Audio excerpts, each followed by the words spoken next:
Hello people, welcome back to First Class. This is KP, and in this video, you're going to learn about paraphrasing. Now, as many of you know, paraphrasing is an important skill for your paper 2 comprehension. You need it for your short answer questions. You need it for your summary.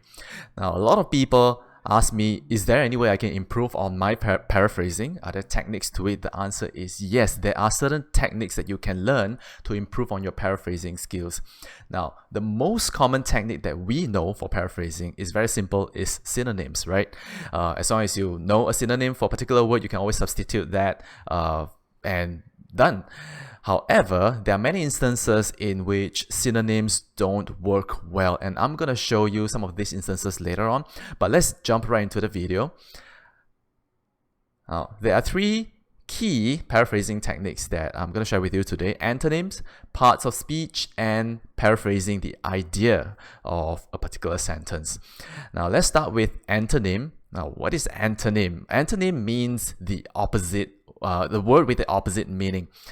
Let's have a look at some examples over here. Now, if I'm gonna paraphrase the word peace, it can be quite tough, right? To ensure peace between countries. Now, if you search up on peace, you will come up with terms like harmony, to maintain harmony between countries. However, harmony is not quite accurate to describe the relationship between countries. Harmony is more of what's happening within society, the stability in society. So, a better way to paraphrase this is to look at the antonym of peace. The opposite of peace is, of course, war, conflicts. So we can use that to prevent conflicts, to prevent wars. Another example that you might see here is the word isolation. China began to end its isolation. Some of you might know that China ended its closed door policy. Now, if you know the word closed door policy, that's great. Or the word seclusion. That's great if you know those words. However, some people can end up with words like segregation, which is not quite correct. It's not an accurate description of what's really happening in China. Okay, they're not really segregating people. Rather, they are closing its doors to foreigners. A better way to paraphrase this is just to look at isolation. The opposite of that is opening up. So China began to open up. Plain and simple, right? So try to use antonyms if you are ever stuck with a word that you can't find a synonym for. That is the first thing you will go to. See whether you can think of an antonym. Now, the second thing that you can try is to consider other parts of speech. Now, this is a little less straightforward. Now, what is parts of speech, right? Parts of speech refers to the types of words that we have in English. We have verbs, nouns, adjectives. You might have heard of those things. If you haven't, you can check out some other videos on YouTube. There are tons of videos about that. Now, I'm going to show you one example of how this is done. English is a homogenizing force. English is a homogenizing force. Homogenizing, if you were to paraphrase the word using a synonym, it can be quite difficult. So what we can do is to take homogenizing, change it into something else like homogeneous.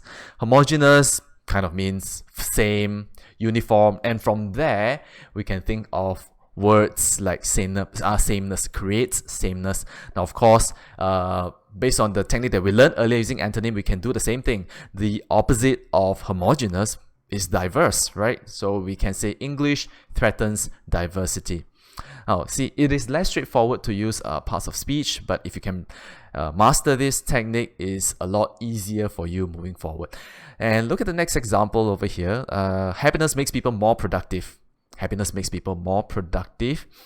You can say efficient, because that's what productive means, right? But if you don't quite like the word efficient, or in that context it doesn't quite gel, you could use words like you can change productive to productivity first. Now, of course, you don't write productivity, but from there, from productivity, think of certain words that relate to productivity. You can think of like output or yield, Y-I-E-L-D, yield.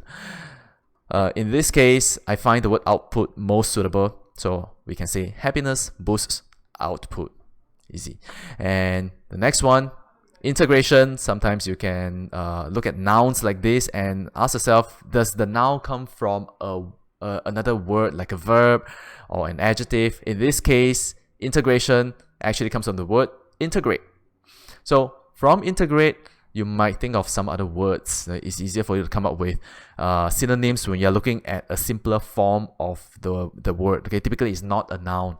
Okay, it's usually like an adjective or a verb. So a verb is easier to paraphrase. So integrate, assimilate. You can say many newcomers cannot assimilate into society. If you notice, we are also using fewer words over here. That's pretty important for your summary if you want to cut down on the number of words. And the third technique is paraphrasing the idea. I'm sure you hear this a lot of times in school. Paraphrasing the idea just means do not paraphrase like a particular the individual words, because it's gonna sound very awkward. And in certain cases, paraphrasing idea will work the best.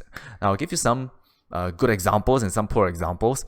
The first one, poor leaders give a selected few special treatment. Now, if you paraphrase the word special, you'll come up with words like unique, exceptional.